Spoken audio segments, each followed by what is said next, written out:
He offered coins without questions. She scrubbed his floors and vanished by dusk.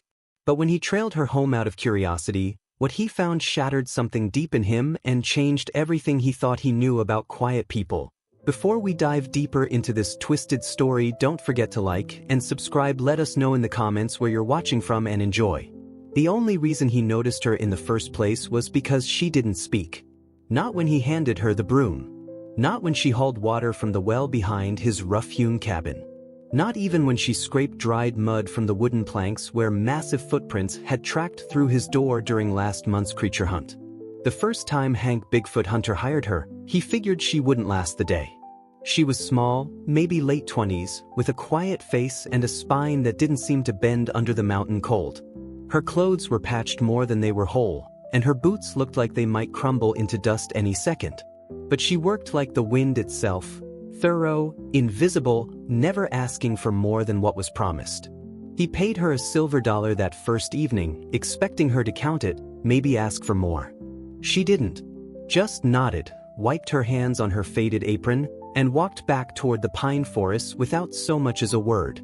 No horse, no wagon, no man waiting at the treeline. She disappeared into the Douglas firs like she belonged to the wilderness itself. Hank didn't think about her after that. Not really.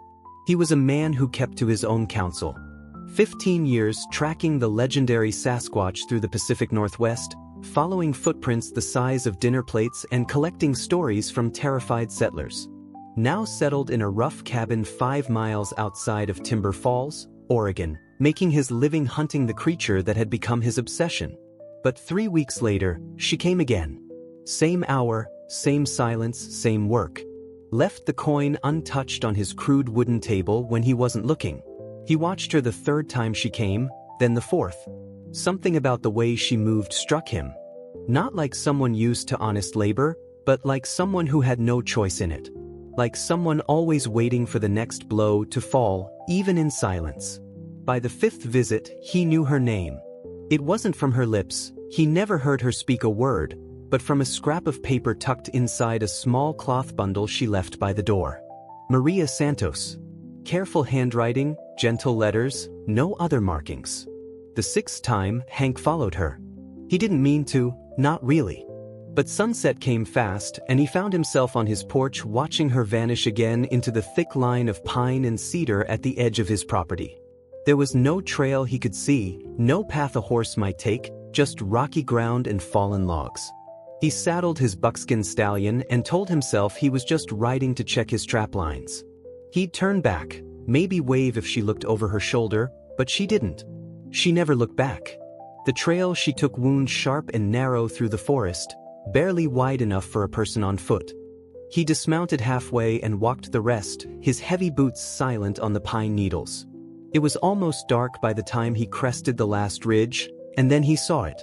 Not a home, not even a proper shack, just a lean-to tucked beneath an overhang of granite. The walls were made of stacked stones and mud. Smoke drifted from a hole in the makeshift roof like a dying breath. Children. 5 of them. The oldest couldn't have been more than 10. The youngest was still toddling in bare feet through the dirt between scattered boulders. Maria was inside, her silhouette flickering behind a torn blanket that served as a door, stirring something in a dented pot over a small fire. Hank stood there too long, not moving, not breathing, just watching the life that bloomed like wildflowers after spring rain in the cracks of nothing. Then the toddlers stumbled over a stone. A sharp cry, then silence. Maria rushed out barefoot, swept the child into her arms, murmured something soft, words Hank couldn't hear. She kissed the boy's forehead and carried him inside. The other children moved like they'd been drilled, gathering dried wood, fetching water from a distant creek with cracked pottery vessels, mending torn clothing with careful stitches. Not a single complaint, not a single cry of hunger, just motion. Survival. Hank left without saying a word. The next morning, he tied a sack of cornmeal to a pine tree near their camp and left without waiting for thanks. A week later, it was gone. The week after that, she showed up again at his cabin, said nothing, cleaned everything, left the coin untouched. Only this time, before leaving, she paused at the doorway just for a moment, looked back at him with eyes like dark water, then vanished into the evening mist. By the end of that month, he'd stopped pretending he wasn't watching the forest for her approach. He started leaving extra on the table: hardtack wrapped in cloth, a small jar of honey, strips of venison jerky. She never took more than one thing. Once she left a note: "Por favor, no más." That was all. Not angry, just quiet, final. So he stopped. Or tried to. But one day, the boy came. 10 years old, maybe. Dust-streaked and sun-dark, with a voice too old for someone that small. He knocked like he'd practiced, like he'd rehearsed the rhythm. Hank opened the door to see the boy clutching a small wooden cross and a folded paper. "Para la ayuda. Es todo que podemos dar. Gracias." "Thank you, señor," the boy said in careful English. Then he turned and walked away before Hank could speak. That night a storm hit, the kind that stripped bark from trees and buried small animals. Hank sat up by his stone fireplace, staring at the barred door. Maria didn't come the next morning, nor the next. On the third day, he couldn't sit still. He saddled his horse before dawn and rode until the trail narrowed into the forest. This time he didn't wait on the ridge. The lean-to had partially collapsed. Just one wall, but enough. No smoke rose from the opening. The children were huddled beneath thin blankets inside, eyes wide and watchful. Maria was not among them. "Maria," Hank called softly. No answer. He stepped closer to the shelter. Embers still glowed in a ring of stones, but barely. One of the younger girls blinked up at him, wide-eyed, clutching a cornhusk doll missing its head.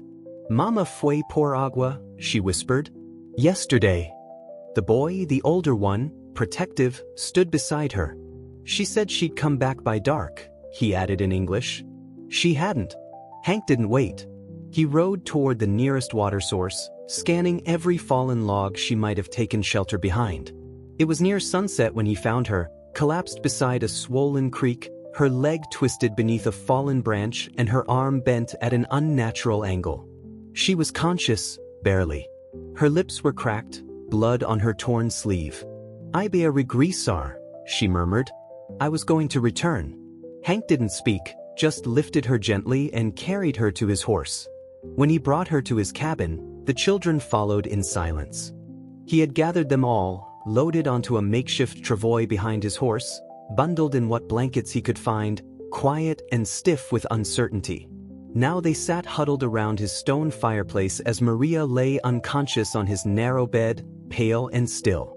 It was the first time Hank Bigfoot Hunter had let anyone else inside his home since he'd started hunting Bigfoot 10 years ago. It wouldn't be the last. The cold didn't break for 3 more days. Each morning, Hank rose early and built up the fire before the cabin lost what little warmth it had held through the night. He made corn mush when there was corn, boiled water when there wasn't, and tried not to look too long at Maria sleeping in his bed, her brow glistening with fever, her arms splinted with a piece of wagon wood and bound with strips from one of his old flannel shirts. The children never asked him questions.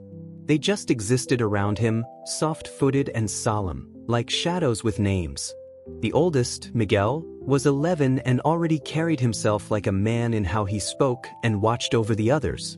He never left Maria's side for long, not unless it was to fetch more water or quiet the younger ones when they whimpered. Rosa was next, 9 years old, with sharp eyes and hands that knew how to mend cloth better than most grown women Hank had known. She organized their few possessions, portioned their meager food carefully, and kept the 3 youngest close whenever strangers might pass by on the distant logging road. Carlos was 7, already missing his 2 front teeth, and kept a slingshot made from a Y-shaped stick tucked into his rope belt like he might need it. Diego was barely 5, quiet and quick to hide behind Rosa's skirt. And little Anna, the baby, was just 3, still sucking her thumb and clinging to a rag doll with no face. They filled spaces in his cabin that Hank hadn't realized existed. The rough-hewn floor creaked more under small feet. The fire burned faster. The single room felt smaller, warmer, more alive than it had in years. But it wasn't the noise or movement that unsettled him. It was their quiet gratitude. The way they thanked him without words. The way Miguel nodded when Hank handed him a tin cup. The way Rosa folded his clothes after washing them in the creek. The way Anna offered him her faceless doll in trade for a sip of water sweetened with honey. These were children used to paying for kindness. He didn't ask about the man who'd fathered them. He didn't need to. He saw the answers in Maria's face when she stirred, half-conscious, eyes darting to count the children before she even registered where she was.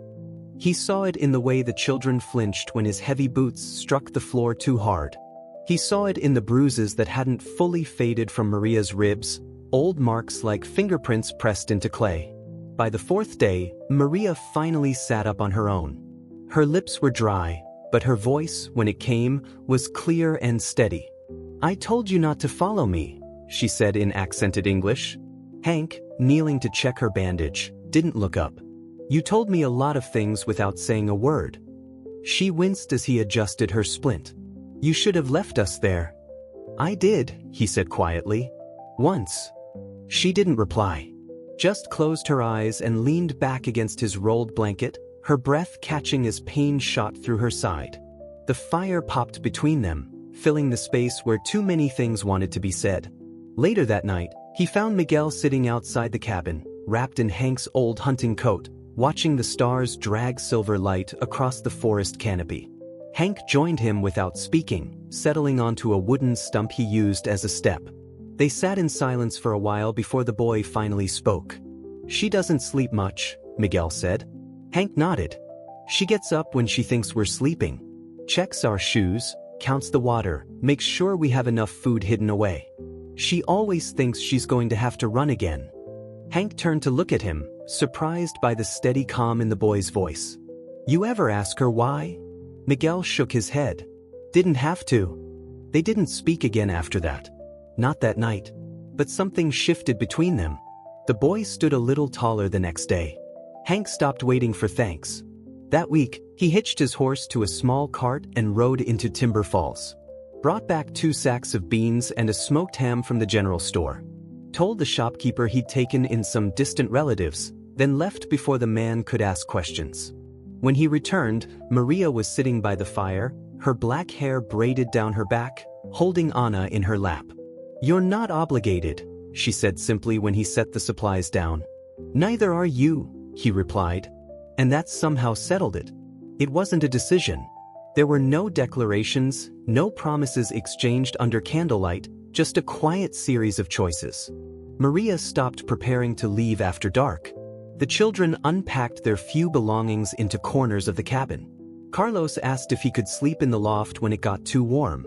Rosa started keeping track of their water rations. Miguel offered to help Hank repair the fur-drying racks he'd been meaning to fix for months. Maria began mending Hank's shirts without comment. And Hank, without realizing it, started looking forward to the sound of small voices in the morning, speaking Spanish and broken English, filling his solitary world with life. But peace never holds in places like Timber Falls. Not for long. It was nearly 2 weeks before anyone came asking. The first was a Mexican man, older, with silver threading his black mustache and disapproval in his weathered face. He rode up on a paint horse midday, dust on his boots and questions in his eyes. He barely glanced at Hank before demanding in Spanish, "Has visto a Maria Santos?" Hank stood on his small porch, arms crossed. "Who's asking?" "Her father-in-law," the man said, switching to English. "She's taken something that doesn't belong to her. Run off with the children. My son is beside himself looking." Hank said nothing. Just let the silence stretch until the man's eyes narrowed. "You hiding her?" he asked flatly. "Mister," Hank said, voice low and steady, "if I was, I wouldn't tell you." The man left muttering curses, but Hank watched him until he disappeared down the logging road, then rode out himself the next morning, taking the long route through the forest, checking for fresh tracks, listening for distant hoofbeats. He told Maria that night what had happened. She didn't cry, didn't panic, just pulled her children close and whispered something in rapid Spanish that Hank didn't understand. The next day, he built a hidden compartment under the floorboards, just in case. But for a time after that, things settled again. Winter cold tried its best to freeze the life out of everything green. Maria's arm healed slowly but surely. She moved easier, complained less. She planted herbs and vegetables behind the cabin where Hank had dug a root cellar. The children laughed more. Anna started calling Hank T.O. by accident. The first time she said it, Maria froze like she'd been struck, but Hank just smiled and touched the girl's dark hair. Still, beneath the growing warmth between them, Hank felt it, that pull of something unfinished, like breath held too long, a storm building just beyond the mountains. He'd felt it before during his Bigfoot hunts. He knew its scent. It came on a Tuesday. Hank was out with Miguel and Carlos checking his trap lines when they saw the rider. Black hat, sorrel horse, straight-backed and slow-moving like a man who didn't expect trouble but knew what to do if it found him. Hank told the boys to go inside. He stepped out to meet the trail just as the man pulled up his reins. "You Hank, Bigfoot Hunter?" the rider asked. "I am. I'm looking for Maria Santos." "What for?" "She's mine," the man said, calm as still water. "Took my children, took my name. Thinks she can disappear." Hank felt something cold settle in his chest. "She's not yours," he said. The man dismounted slowly, unhurried, confident. "She will be."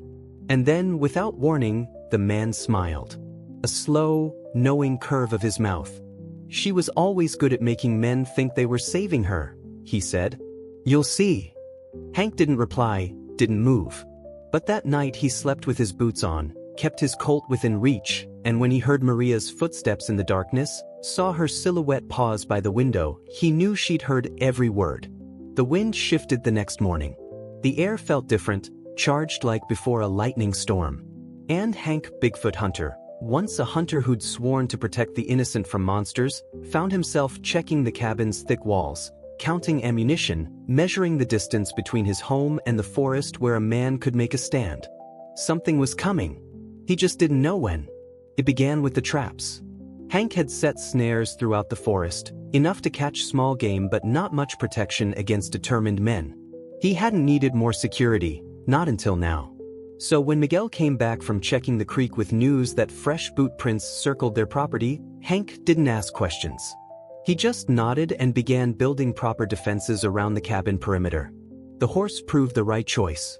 Smart, alert, quiet enough not to raise alarm unless it mattered. It stayed close to the cabin at night, ears pricked toward any sound.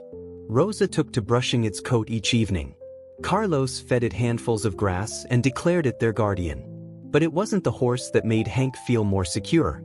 It was the look Maria gave it, like something old and fearful in her had finally begun to ease. She was changing. That was the hardest part to ignore.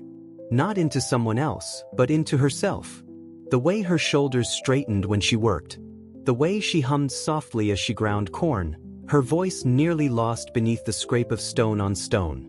She still didn't speak much, but when she did, her words carried weight. Not fear, not hesitation, just truth.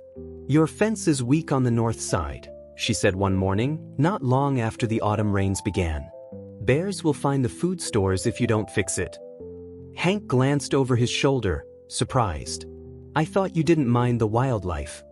"I mind hungry children more than hungry bears," she replied. And that was that. But something else was shifting too, something less visible. The children were thriving.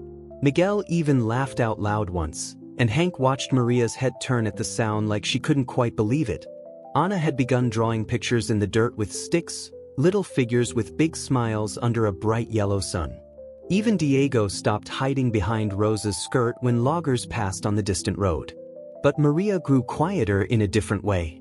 Not guarded, not afraid, just distant. She was planning something. Hank knew the signs. He'd once prepared to abandon his Bigfoot hunt rather than follow leads that would have meant endangering innocent families.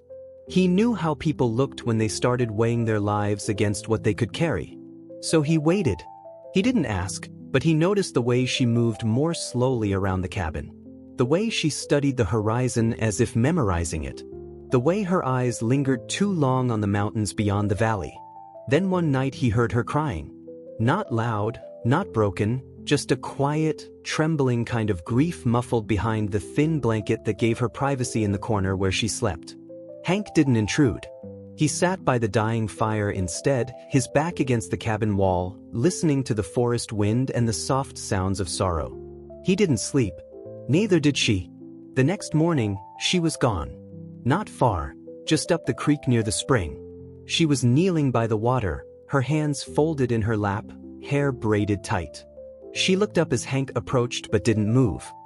He sat beside her on the moss-covered stone and said nothing. "I thought about leaving," she said finally, "taking them and walking north, disappearing again." Hank kept his eyes on the clear water. "Why didn't you?" She drew in a slow breath. "Because I think you'd follow." "I would." She nodded. "And I'm tired of running." Silence stretched between them, not uncomfortable, but full of the weight that comes from shared understanding. Maria picked up a smooth pebble, turned it in her palm, then set it gently in the current and watched it sink. "That man," she said, "the one who came asking for me, his name is Rodrigo Santos. My husband by law, not by choice. He wasn't always cruel, just proud. The kind of pride that spoils when left unchecked." Hank said nothing. "He didn't want a wife," she continued. "He wanted possession. I gave him what peace I could, bore him children. That's when he got worse." Her voice didn't shake, but her fingers dug into her worn skirt as she spoke. "He'd disappear for days, come back with whiskey on his breath and anger in his fists. I never asked where he went. I only asked that he leave the children out of it." She looked up then, eyes hard and clear. "He didn't." Hank's jaw tightened. "I took them one night while he was gone. Left a note saying I hoped he'd find peace without us, but men like him don't let go of what they think they own." Hank turned toward her. "You're not his anymore." She looked at him for a long time, then nodded once. "I'm not." They walked back in silence, the children already awake and preparing their simple breakfast.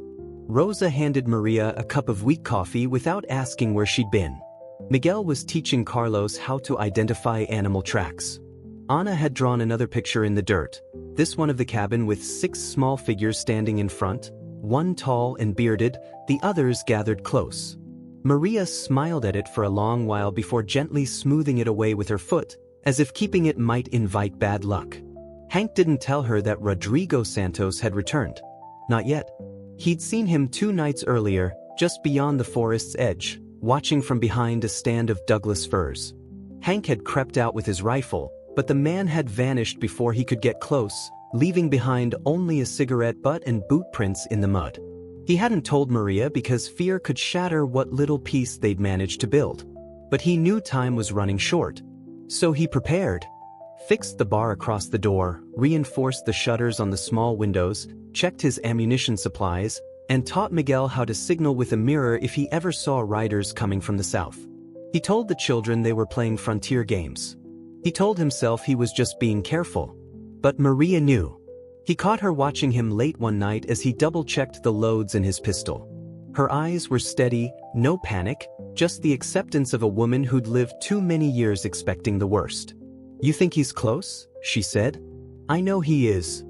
She didn't ask why he hadn't told her. Didn't accuse him of trying to protect her. Instead, she walked over and picked up the old Spencer rifle he kept by the door, checked the action, looked down the sights. "I won't run again," she said.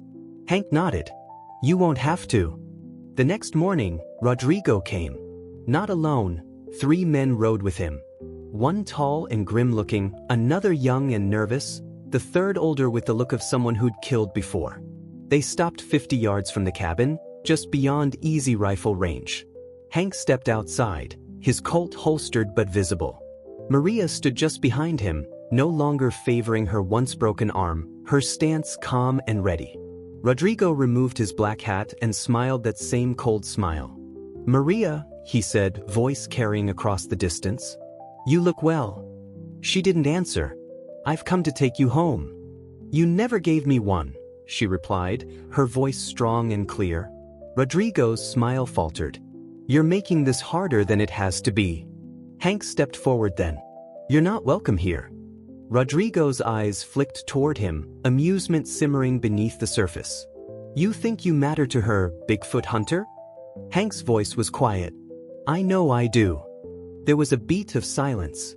Then Rodrigo nodded as if deciding something. "You'll regret this," he said. "I already regret ever letting her suffer," Hank replied. Rodrigo's hand moved toward his gun belt. Maria didn't flinch. Neither did Hank. But Rodrigo didn't draw. He just sneered, turned his horse, and rode off without another word, the three men following like paid shadows. Hank exhaled slowly. "He'll be back." "I know," Maria said. "But next time we'll be ready." And for the first time since she'd arrived at his cabin, she reached for his hand. Not out of desperation, not out of fear, but as a choice, one that neither of them would walk away from. The food stores were raided the next morning. All of them, every last barrel and sack. The root cellar door hung open, shelves stripped clean. No tracks, no blood, just empty containers scattered like broken dreams across the hard-packed earth. Hank didn't have to guess who was responsible. Rodrigo had come back, not with guns blazing, not with fire, but with patience, with small, sharp cuts meant to bleed slowly, meant to wear them down before the final strike. Maria didn't say a word when she saw the destruction. She just picked up a handful of scattered beans and let them fall through her fingers one by one. Rosa stood behind her, lips pressed tight, small fists clenched. Miguel scanned the treeline, jaw set like a man twice his age. Carlos kicked at the broken barrels. Ana started crying, too young to understand but old enough to feel the tension crackling through the air. That afternoon, Hank rode into Timber Falls for supplies. Maria stayed behind to repair what could be fixed with Miguel's help. She didn't want Hank going alone, but they both understood the message too well. They couldn't live on fear. Not again. Not even when it crept under the door at night and whispered like a blade through darkness. The town had changed since he'd last been there, or maybe he had. People stared longer, whispered more. The story had started to spread, not just that the Bigfoot hunter had taken in a woman and her children, but which woman? Whispers of theft, abandonment, questions about bloodlines and legal claims. Hank didn't flinch. He bought flour, salt, dried beans, and replaced the water barrels that Rodrigo had shot full of holes sometime during the night. A message more than destruction. He rode back slower than usual, something in his gut coiling tight with worry. The moment he entered the forest clearing, he smelled it. Too much smoke. The woodshed behind the cabin was burning, not much left, just charred beams and ash. But it had been enough to spook his horse, which now paced nervously in its corral, eyes rolling white with fear. Maria was already throwing sand bucket by bucket, her movements quick and practiced. The fire was mostly out, but smoke still rose thick into the mountain air, visible for miles. "Where are the children?" Hank asked, leaping down before his horse had stopped. "In the root cellar," Maria said, breathless. "Miguel took them when he saw the flames." "Anyone see who did it?" "No, but we don't need to." Inside the cabin, nailed to the wall above Hank's narrow bed, was a strip of Maria's old rebozo, torn, singed, and tied in a perfect bow. Below it, carved deep into the wood with something sharp, were 3 words in Spanish: "Ella es mía." "She is mine." Hank stared at it for a long time before turning and walking back outside. Maria followed, her expression unreadable. "Do we leave?" she asked quietly. "No," he said. "We make it clear we're not afraid." But fear wasn't the problem anymore. Anger was, the kind that crawled up a man's spine and settled in his teeth. The kind that didn't shout but waited. Hank wasn't a violent man by nature. Not anymore. But he'd lived through frontier battles. He'd fought for things before. For survival, for justice, for the right to pursue creatures others said didn't exist. This time was different. This time it was about family. This time he wasn't willing to lose. So he began preparing in earnest. He reinforced the cabin not like a fortress, but like a home that could endure. He moved the children's sleeping area closer to the thick center walls. He kept his weapons clean and loaded. Miguel stayed close to the windows during the day. Rosa strung tin cans on fishing line across the approaches. Carlos started carrying a skinning knife like a miniature warrior. Maria didn't object to any of it. She didn't coddle the children. She taught them to be careful, not scared. 3 days passed, then 4. No sign of Rodrigo or his men. Until the letter came. Hank found it weighted down with stones on the flat rock where he drew water from the creek, folded paper sealed with red wax like some official document. Inside, just 4 lines in Spanish. Hices tu elechen. Elegizo la suya. La ley esta de mi lado. Vendra cuando me plazca. You made your choice. She made hers. The law is on my side. I'll come when I please. No signature, just a brown thumbprint that looked like dried blood. Hank brought the letter to Maria. She read it once, then again. Her hands didn't shake. He's bluffing, she said. He won't come with lawmen. He won't risk their questions. He won't need them, Hank replied. He'll come with men who wear badges bought with silver and carry justice in their holsters. Maria folded the letter and threw it into the fire. That night, Hank stood watch alone. The air was too still, charged like before a thunderstorm. His horse paced restlessly. Maria didn't sleep, but stayed near the children, her hand resting on Anna's small back. Around midnight, the wind picked up, carrying the scent of dust and horses. Hank saw the lanterns first, 3 of them, bobbing through the pine trees like fireflies with deadly intent. He didn't wait. He lit the signal fire near the corral, 3 quick flashes that Miguel would see from inside, the warning they'd practiced. The plan was simple. Miguel would wake Maria and take the children to the hidden cave Hank had found in the rocky outcrop, stocked with water and supplies. Hank would delay whoever came long enough for them to disappear into the maze of forest paths and stone passages that honeycombed the mountainside. But Hank didn't retreat to the cabin. He stood in the open, Spencer rifle in his hands, and waited. The first man to enter the clearing wasn't Rodrigo. It was one of his hired guns, the tall, grim-faced one, carrying a rifle with more confidence than skill. The second came next, the nervous young one, and finally Rodrigo himself, still wearing that slow, poisonous smile. You really think you're going to stop me, Bigfoot Hunter? He called out, loud enough for his voice to echo off the mountain walls. Hank didn't answer. You're a fool, Hank. She's not worth dying for. That was when Maria stepped out of the shadows beside the cabin. She held Hank's old army Colt, her stance perfect, her dark eyes steady. Then come and find out, she said in English, her voice carrying like a bell across the forest silence. Rodrigo froze. Maria, he warned, his tone sharp. Don't you dare. You threaten my children, she said. You burned what little peace we had. You think I'll let you near them again? Rodrigo took a step forward. She fired. Not to kill, not yet, but close enough. The bullet sparked off a rock near the nervous young man's feet, and he dropped his weapon and bolted back toward the horses. The other hired gun hesitated, looked between Hank's rifle and Maria's pistol, then cursed in Spanish and followed. Rodrigo stood alone in the moonlight. You wouldn't, he said, but there was uncertainty in his voice now. I just did, Maria replied. Hank stepped beside her. You've got nothing left here, Santos. You think she'll stay with you? Rodrigo spat. You think this is home? She's Mexican, gringo. You're just another white man playing savior. Maria's voice cut through the night air like a blade. He's more family than you ever were. And then she lowered the pistol, not in surrender, but in dismissal. Go, she said, before I change my mind about letting you live. Rodrigo stared at her, rage warring with disbelief, but something in her face, something final and unafraid, broke whatever hold he thought he had over her. He turned and walked away, his boots crunching on pine needles. The forest swallowed him whole. Hank didn't speak until the last sound of hoofbeats faded into the distance. Then he turned to Maria. You weren't supposed to come out, he said quietly. I know.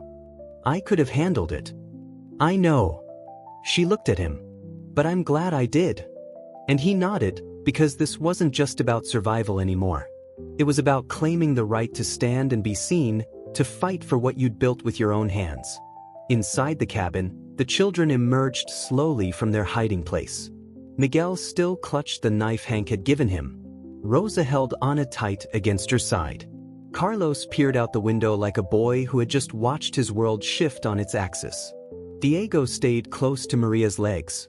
Maria went to them without a word, knelt and pulled them all into her arms. And in that moment, Hank Bigfoot Hunter realized something simple and true. This was no longer just his mountain cabin. It was theirs. After the threat passed, quiet returned to the forest. But it wasn't the same silence that had filled Hank's world for 15 years. This was the peace that comes after storms, deeper and more precious because it had been earned. Maria didn't speak about what had happened that night. She didn't need to.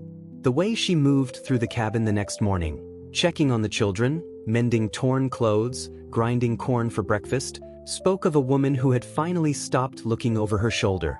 The children felt it too. Anna drew more pictures in the dirt, this time including the horse in her family portraits. Carlos practiced with his slingshot without the desperate edge of someone preparing for war. Rosa sang softly while she worked, a Mexican lullaby Hank didn't recognize but found himself humming later. Miguel was different. The boy had grown up in that single night, had crossed some invisible line between childhood and something harder. He still helped with chores, still watched over his younger siblings, but now he also kept Hank company during evening watches, learning to read the forest's moods. "You think he'll come back?" Miguel asked one evening as they sat by the dying fire. Hank considered the question carefully. "Maybe, but not the same way." "What do you mean?"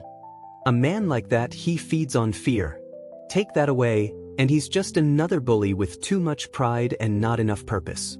Miguel nodded slowly. "Mama's not afraid anymore." "No," Hank agreed. "She's not." And it was true.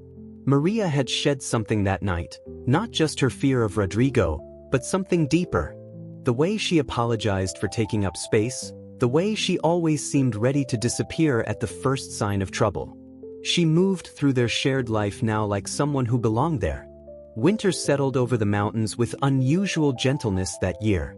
Snow came soft and steady, blanketing the forest in deep quiet.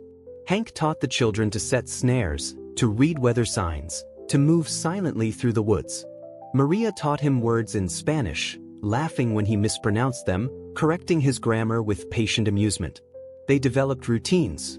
Miguel helped with the hunting. Rosa took charge of preserving food for the long months ahead. Carlos became their unofficial scout, quick and quiet, always the first to spot travelers on the distant road. Diego learned to tend the fire, taking pride in keeping the flames steady through the night. Ana appointed herself guardian of small treasures, smooth stones, pretty feathers, strips of colorful cloth that she arranged and rearranged with serious concentration. And Maria bloomed like wildflowers after rain. One evening in late November, Hank found her sitting by the window, sewing by the light of an oil lamp. She was working on something he didn't recognize, not mending old clothes, but creating something new. "What's that?" he asked. She held up a small jacket, child-sized, made from scraps of different fabrics but sewn with careful, even stitches. "Anna's getting bigger," she said simply. "She needs something warm." But there was more to it than that. The jacket was beautiful, not just functional, but decorated with tiny flowers embroidered in bright thread. It was the work of someone who had time to care about beauty, who believed the future was worth preparing for. "It's good work," Hank said. Maria smiled. "I'm out of practice, but my hands remember." That night, Hank lay in his narrow bed. He'd moved to a bedroll by the fire when the family arrived, giving Maria and the children the only proper sleeping space, and listened to the gentle sounds of his household settling into sleep. Anna's soft breathing, Rosa whispering prayers in Spanish, Miguel shifting as he found a comfortable position in the loft. These were good sounds. Peaceful sounds. The sounds of a home. Spring came early that year.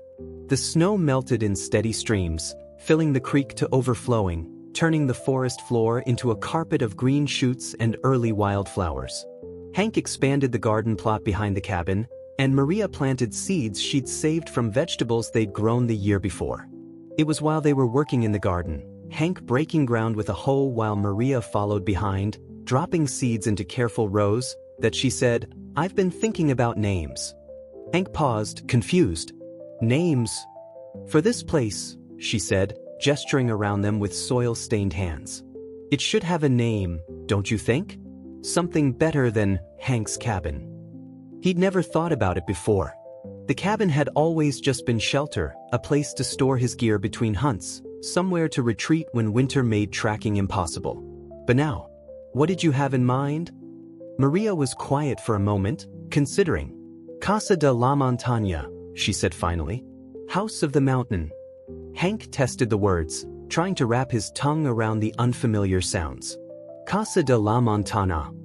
Close enough, Maria said, laughing. And so it had a name. More than that, it had an identity beyond the man who had built it or the woman who had found refuge there. It belonged to all of them now. The first visitors came in late spring, a traveling preacher and his wife, heading north to establish a mission in a new settlement. They stopped to water their horses and stayed for supper when Maria invited them in. Hank watched nervously as the preacher looked around the cabin, taking in the mixed family, the combination of Spanish and English conversations, the obvious affection between people who shared no blood relations. But the preacher's wife, a kind-faced woman with gray hair and gentle eyes, seemed to understand immediately what she was seeing. She complimented Maria on the meal, admired Rosa's needlework, and listened with genuine interest as Miguel explained the animal tracks he'd been learning to identify. "You've built something good here," she told Hank quietly as they prepared to leave the next morning. "We all did," he replied. She smiled. "That's even better." More visitors came that summer. Some were just travelers seeking shelter, others were settlers looking for land, and a few were folks from Timber Falls who had heard stories and come to see for themselves what the Bigfoot Hunter was up to these days. Hank worried at first, too much attention could bring trouble, but Maria seemed to understand something he didn't about the power of being seen living peacefully. The more people who knew them as a family, the harder it would be for anyone to tear them apart. And they were a family now, in all the ways that mattered. Ana called Hank Papa without thinking about it. Carlos brought him interesting rocks and unusual feathers as gifts. Rosa asked his opinion on everything from weather patterns to the best way to preserve venison. Diego followed him around like a devoted shadow. Miguel had become something closer to a partner than a son, old enough to share responsibilities, wise enough to offer counsel, strong enough to be counted on when times got hard. And Maria. Maria had become the center around which everything else revolved. Not because she demanded it, but because she created the kind of peace that made everyone else want to be near it. On quiet evenings, after the children were asleep, Hank and Maria would sit by the fire and talk about small things, repairs needed before winter, which crops had done well, whether they should add another room to the cabin. Domestic conversations, comfortable and easy, filled with the assumption of shared tomorrows. One such evening in late summer, as they watched fireflies blink among the trees beyond the porch, Maria said, "I never thanked you." "For what?" "For following me that first time. For not letting me disappear." Hank considered this. "I never thanked you either." "For what?" "For letting me find you." They sat in comfortable silence after that, listening to the forest settle into night, secure in the knowledge that they had built something worth protecting, not just shelter from the world's cruelties, but a place where kindness could grow wild and strong, like wildflowers pushing up through rocky soil. In the distance, something large moved through the underbrush. Maybe a bear, maybe something else entirely. Hank's old instinct stirred, the hunter in him briefly awakening. But then Anna's voice drifted sleepily from inside the cabin, calling for water, and Maria rose to tend to her. The creature in the forest, whatever it was, could remain a mystery. Hank had found something more important than any legendary beast. He had found home. And home, as it turned out, was not a place you discovered or conquered, but something you built together, one careful choice at a time, until love grew strong enough to shelter everyone who needed it.